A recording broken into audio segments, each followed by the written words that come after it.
កញ្ញាម៉ៃបានចេញមកបកស្រាយហើយក្នុងកម្មវិធីល្បីមួយរបស់ប្រទេសថៃនាងបាននិយាយអំពីដើមតងថានាងពិតជាបានដឹងច្បាស់ថាតូណូមានសង្សារដែលមានឈ្មោះថានិឆាហើយក៏ជាតារាសម្ដែងល្បីនៅក្នុងប្រទេសថៃផងដែរមិនត្រឹមតែប៉ុណ្ណោះនាងក៏ធ្លាប់បានជួបជាមួយនិឆានៅផ្ទះរបស់តូណូខ្លះហើយពេលខ្លះនៅកន្លែងកីឡាដ្ឋានជាដើមហេតុដែលធ្វើឲ្យនាងបានស្គាល់តូណូ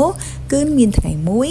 តូណូត្រូវបានអញ្ជើញចូលរួមនៅក្នុងកម្មវិធីមួយដែលនាងដើរតួនាទីជាពិធីការនីនៅក្នុងកម្មវិធីនោះធ្វើឲ្យអ្នកទាំងពីរបានស្គាល់គ្នាបន្ទាប់ពីបញ្ចប់ការងារនាងបានផុសរូបគូជាមួយនឹងតូណូហើយថេកនៅក្នុង IG ទៅឈ្មោះរបស់តូណូផងដែរហើយពីពេលនោះទៅតូណូគឺបានចាប់ផ្ដើមតាក់ទងនាងដើម្បីឲ្យនាងមកធ្វើការជាមួយនឹងគាត់ពីព្រោះមូលហេតុដោយសារតែជំនួយផ្កាផ្ទាល់ខ្លួនរបស់តូណូទើបតែវះកាត់បេះដូងហើយមិនអាចបើកឡានបានឆ្ងាយហើយពិបាកនៅក្នុងការធ្វើការផងដែរនាងចាប់ផ្ដើមជិតស្និទ្ធជាមួយតូណូបន្ទាប់ពីទទួលការងារមួយនេះនាងដើរតួនាទីជាអ្នកបើកឡានផងនិងជាជំនួយការរបស់លោកស្រីមេឃដែលជាជំនួយការផ្ទាល់ខ្លួនរបស់តូណូហើយនាងបានប្រាប់ឲ្យដឹងផងដែរថាតូណូជាអ្នកនិយាយថាចូលចិត្តនាងហើយតែងតែផ្ញើសារថានឹកនាងជានិច្ចរហូតដល់នាងខាត់ចិត្តមិនចង់បានម្ដងហើយនៅពេលដែលនាងសួរថាបងមានសង្សារហើយណាតូណូក៏បាននិយាយអំពីបញ្ហាផ្លូវចិត្តខ្លួនដោយធ្វើការប្រឹក្សាជាមួយនាងហើយគាត់បានប្រាប់ថាគាត់មានបញ្ហាច្រើនណាស់ជាមួយនីឆា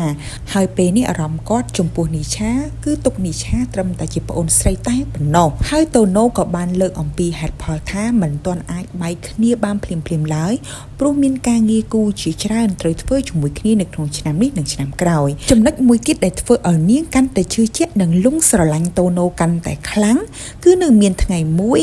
នាងបានអង្គុយក្នុងឡានដែលមាននាងតូណូនិងជំនួយការផ្ទាល់ខ្លួនរបស់តូណូដែលគេហៅថាលោកស្រីមេពេលនោះតូណូបាននិយាយថាបងមេខ្ញុំមានអារម្មណ៍ថាពេលនេះខ្ញុំចង់ប្រឹក្សាបងជាខ្លាំងហើយរឿងនេះមិនមែនជារឿងតូចទេដោយសារតែពេលនេះគឺខ្ញុំឈប់ស្រឡាញ់នីឆាហើយខ្ញុំមានអារម្មណ៍ចំពោះនាងត្រឹមតែជាប្អូនស្រីប៉ុណ្ណោះចំណុចនេះហើយដែលធ្វើឲ្យនាងកាន់តែមានភាពជឿជាក់ចំពោះតូណូកាន់តែខ្លាំងថាតូណូពិតជាចាប់អារម្មណ៍និងស្រឡាញ់នាងពិតប្រាកដមែនរឿងមួយទៀតរាល់ពេលដែលនាងតែងតែឃើញតូណូចេញសកម្មភាពគូឬដើរទៅណាមកណាជាមួយនឹងនិឆា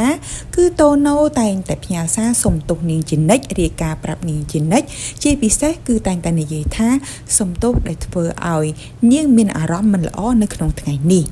ហើយជាហេតុផលដែលនាងមានការជឿជាក់ចំពោះចំណុចទាំងអស់នេះដោយសារតែនាងក៏ទើបតែមានបញ្ហាទំនាក់ទំនងជាមួយនឹងសង្សារនាងដែរបើទោះមិនទាន់បានដាច់ស្រេចជាមួយគ្នាក៏ពិតមែនក៏ប៉ុន្តែនាងបានសម្រេចចិត្តថាបែកគ្នាជាមួយសង្សារនាងហើយពេលនេះនាងក៏សុំអះអាងផងដែរថានាងនឹងមិនតាក់ទងជាមួយតូណូទៀតឡើយហើយចំពោះសង្សាររបស់នាងក៏នាងមិនអាចវិលត្រឡប់ទៅរកសង្សារនាងបានដែរពីព្រោះគេបានហែកគេខ្មាស់របស់នាងនៅក្នុងបណ្ដាញសង្គម Facebook ឬក៏បណ្ដាញសង្គមអ៊ីនធឺណិតជាច្រើនដែលធ្វើឲ្យនាងមិនអាចត្រឡប់ទៅរកវិញបានឡើយហើយនាងក៏បានធ្វើការសុំទោសទៅកាន់និឆាចំពោះរឿងកន្លងមកដែលនាងបានប្រព្រឹត្តខុសជាមួយនឹងតូណូ